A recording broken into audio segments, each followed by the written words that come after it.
Olá, meus queridos, vamos de filosofia. E o tema de hoje é os principais traços da invenção da política, certo?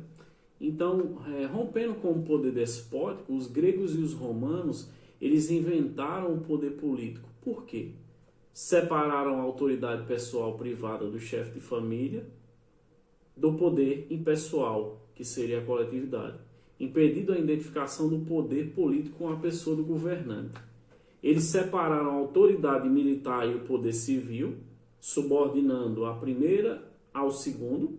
Isso não significa que em casos como os Espartas e Roma, o poder político não fosse também militar, mas que as ações militares deviam ser realizadas somente depois de serem discutidos e aprovados pela autoridade política, que lá eram as assembleias em Espartas e o Senado em Roma.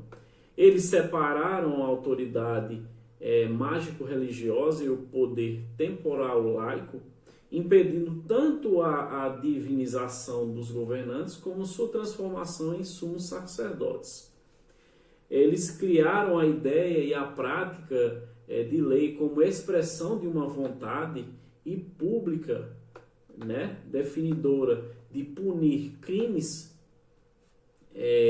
como também dos direitos e deveres para todos os cidadãos, impedindo que fosse confundida com a vontade pessoal de um governante. Então, ao criarem a lei e o direito, gregos e romanos eles afirmaram a diferença entre o poder político e todos os outros poderes e autoridade existente na sociedade.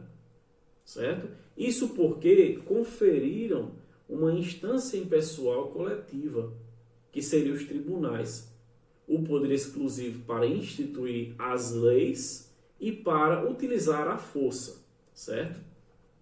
O que mais eles fizeram? Eles criaram a instituição do erário público ou do fundo público, isto é, dos bens e recursos que pertencem à sociedade e são por ela administrados por meio de taxas, impostos, tributos. Assim, impediram a concentração da propriedade e da riqueza nas mãos dos dirigentes. Eles criaram também o espaço político, o espaço público, a Assembleia grega e o Senado romano. Nele, os que possuíam direitos iguais da cidadania discutiam suas opiniões, defendiam seus interesses e deliberavam em conjunto e decidiam por meio de um voto, podendo também, pelo voto, revogar uma decisão já tomada. Esse o coração da invenção política. De fato, as marcas do poder despótico eram a deliberação e as decisões a portas fechadas.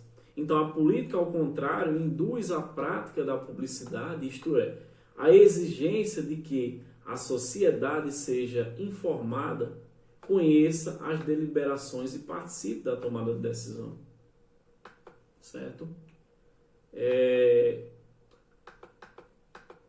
Outra coisa relevante é por isso mesmo, gregos e romanos conceberam a ação política ligada à noção do possível. Com isso, não só conceberam e praticaram a política como ação humana, e não como cumprimento de decretos e leis divinos ou de uma vontade pessoal superior, mas também inauguraram a ideia e a prática da criação contínua da realidade social ou de sua transformação, isto é, a história. Bem, gente, partindo da premissa da questão da invenção da política, eu gostaria de falar um pouco sobre cidadania, certo? Então, no decorrer da história da humanidade, surgiram diversos entendimentos da cidadania em diferentes momentos. Como eu falei, na Grécia, na Roma, da Idade Antiga e a Europa da Idade Média. Contudo, o conceito de cidadania, como conhecemos hoje, insere no contexto do surgimento da modernidade e da estruturação Estado-nação.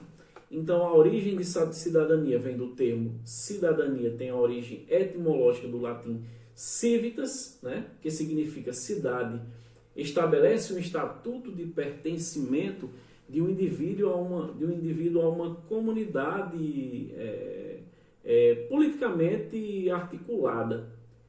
Um exemplo seria um país, né? E que ele atribui um conjunto de direitos e obrigações sobre a vigência de uma Constituição.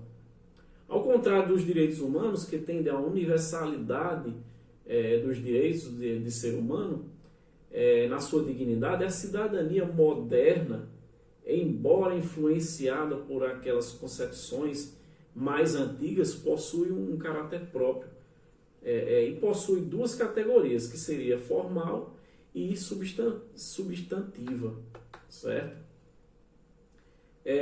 Tipos de cidadanias, né, para exemplificar, direitos de cidadania seria direitos civis, que é um direito inerente à liberdade individual, liberdade de expressão e de pensamento, direito de propriedade e de conclusão de contratos, que é direito à justiça, que foi instituída no século XVIII, né? Político, né? Que seria direito de participação no exercício do poder político, como eleger e ser eleito no conjunto das instituições de autoridade pública, constituída no século XIX, e social, que é o conjunto de direitos relativos ao bem-estar econômico e social, né? Desde a segurança até o direito de partilhar do nível de vida, segundo os padrões prevalecentes na sociedade, que são conquista do século XX. Beleza?